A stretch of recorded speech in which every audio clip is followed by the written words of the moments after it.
the deal, my people? You know what it is, Don Tony Teflon, and I'm back at you another one. And in this video, I will prove to you that Jaime Lannister and Brienne of Tarth will be the new Night's King and Queen.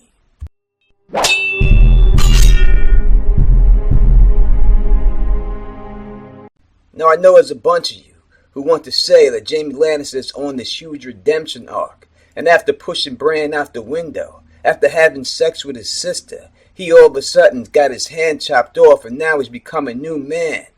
But these are the same people that tell me that George R. R. Martin's work is not cliche. So I ask you, what is more cliche than that?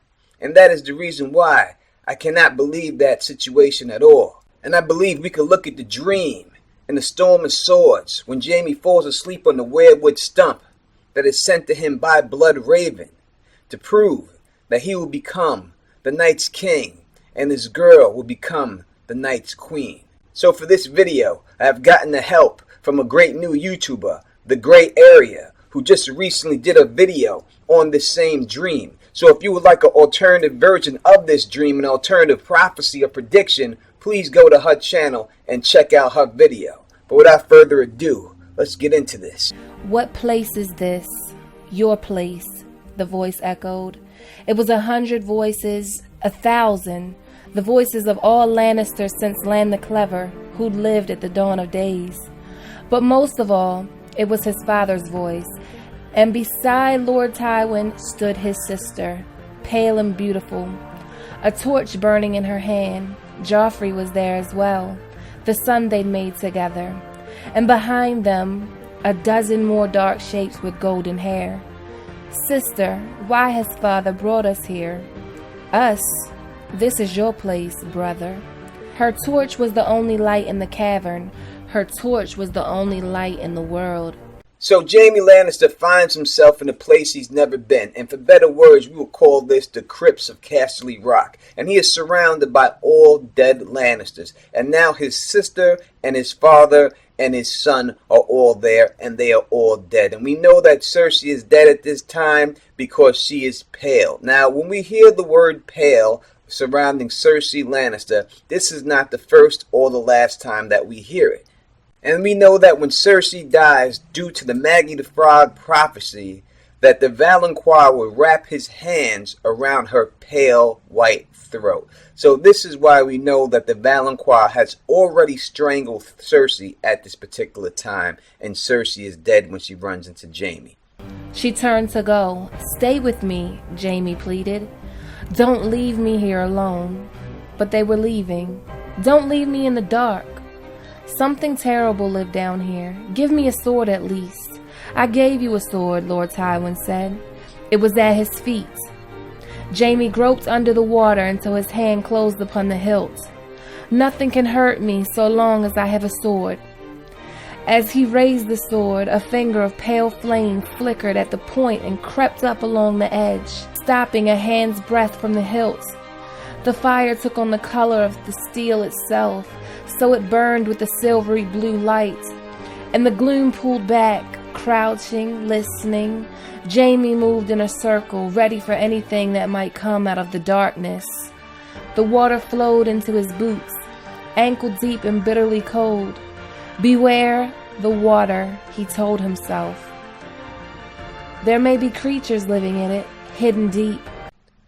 So Jaime watches his family members walk away, Cersei and Tywin, and he finds himself alone in the dark. And this darkness represents the long night that is occurring at that particular time. And then he finds himself in the water, and he says that there's stuff in the water that could be creatures in there. This water is the melted others that Jon Snow has melted along the trident on the back of Drogon. And we can see this from Daenerys' chapter number 3 in the Storm of Swords. That night she dreamt she was Rhaegar, riding to the trident, but she was mounted on a dragon, not a horse. When she saw the usurper's rebel host across the river, they were armored in all ice, but she bathed them in dragon fire, and they melted away like dew, and turned the trident into a torrent. So when Daenerys dreams that she's Rhaegar on the back of a dragon, it's not actually Rhaegar, it's Rhaegar's son, Jon Snow, that's on the back of the dragon. And when she dreams that Robert Baratheon is covered in ice, this is a metaphor for the White Walkers, and that's who Jon Snow's enemies will be. And Jon Snow will melt them on one of these battles at the Trident, and that is what causes this water to flow. Jaime Lannister finds himself standing in this water. That is why this water is so cold, because it is dead others. Meaning that Jaime Lannister will be at this battle fighting with Jon Snow, but he will be on foot. So the next important thing that we get, and probably the most important thing we get from this dream, is the sword. Jaime picks up his old sword and he finds a flame on this sword. Now, before in another video, I told you that fire represents life in Game of Thrones. But this is a different type of flame that we see here. It is a silver bluish flame. As this video goes on, I will explain that point further, but remember the color of the flame, silver bluish. From behind came a great splash. Jaime whirled toward the sound, but the faint light revealed only Brienne of Tarth, her hands bound in heavy chains. "I swore to keep you safe," the wench said stubbornly. "I swore an oath." Naked, she raised her hands to Jaime. "Sir, please, if you would be so good." The steel links parted like silk. "A sword," Brienne begged. And there it was, scabbard, belt, and all. She buckled it all around her thick waist. So we see Jaime turns around and he finds Brienne of Tarth there. And first thing that we notice about Brienne of Tarth is that she's bound and he sets her free. Meaning that Jaime is going to set Brienne free from Lady Stoneheart. That they both will survive that situation and it will be Jaime that sets her free from that situation. Also, she is naked in this situation. She finds a sword, so that means that she will be fighting alongside Jaime in this battle. But I'll get back to the naked part in a second. The light was so dim that Jaime could scarcely see her, though they stood a scant few feet apart. In this light she could almost be a beauty, he thought. In this light she could almost be a knight. Brienne's sword took flame as well, burning silvery blue. The darkness retreated a little more. "The flames will burn so long as you live," he heard Cersei call. "When they die, so must you." "Sister," he shouted, "stay with me, stay." There was no reply but the soft sound of retreating footsteps. Brienne moved her long sword back and forth, watching the silvery flame shift and shimmer. Beneath her feet, a reflection of burning blades shone on the surface of the flat black water. She was as tall and strong as remembered, yet it seemed to Jaime that she had more of a woman's shape now. So we know that Jaime Lannister says that he wants to die in the arms of the woman he loves. And from this second on, when you hear this thing about Brienne, he's finally seeing her as a woman. Her body looks like a woman to him all of a sudden. She looks like a beauty to him all of a sudden because he's realizing that this is the woman that he loves. Now, she has a sword herself, and it's the same exact color, and it's got the same flame, the same metaphor, meaning, as I told you earlier, Cersei tells him that when that flame goes out, that means your life will go out. So that flame represents both of their lives, and that flame is silver blue.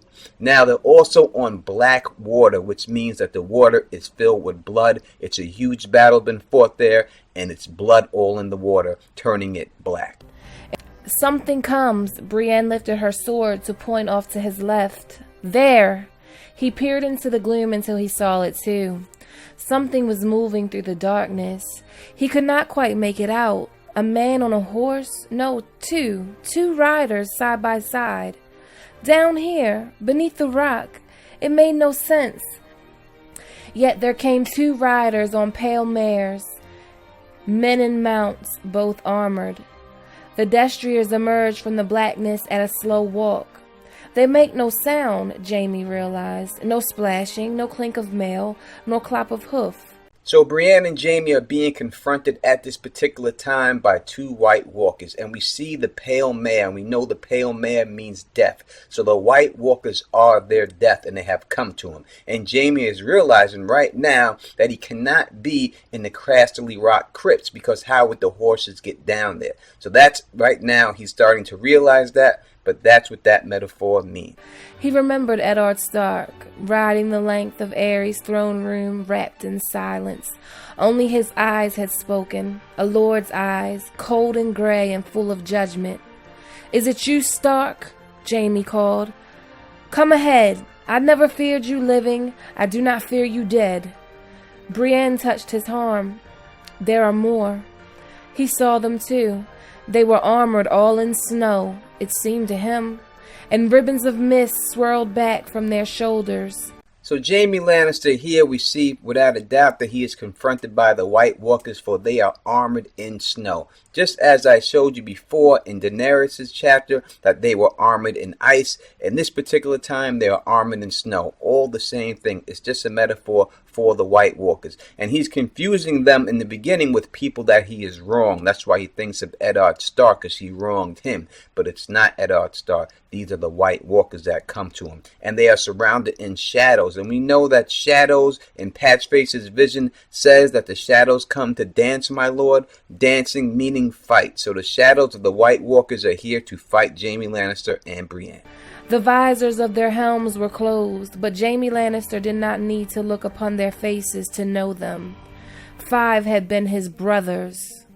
Oswell Went and John Derry, Lewin Martell, a Prince of Dorne, the White Bull, Gerald Hightower, Sir Arthur Dayne, Sword of the Morning, and beside them, crowned in mist and grief with his long hair streaming behind him, rode Rhaegar Targaryen, Prince of Dragonstone and rightful heir to the Iron Throne. "You don't frighten me," he called, turning as they split to either side of him. He didn't know which way to face. "I will fight you one by one or all together, but who is there for the wench to duel? She gets cross when you leave her out." "I swore an oath to keep him safe," she said to Rhaegar's shade. "I swore a holy oath." "We all swore oaths," said Arthur Dayne, so sadly.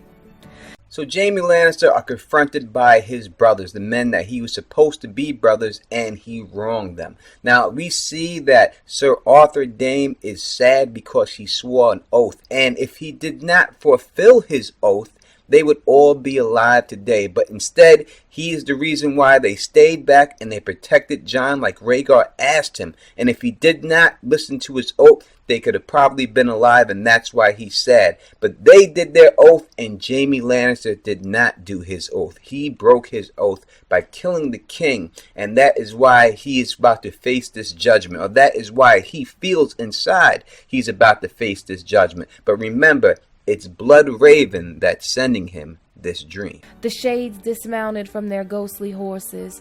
When they drew their long swords, it made not a sound. "He was going to burn the city," Jaime said, "to leave Robert only ashes." "He was your king," said Derry. "You swore to keep him safe," said Went.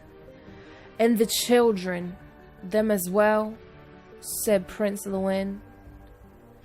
Prince Rhaegar burned with cold light, now white, now red, now dark. "I left my wife and children in your hands. I never thought he'd hurt them." Jaime's sword was burning less brightly now. "I was with the king." "Killing the king," said Sir Arthur Dayne. "Cutting his throat," said Prince Lewin. "The king you swore to die for," said the White Bull.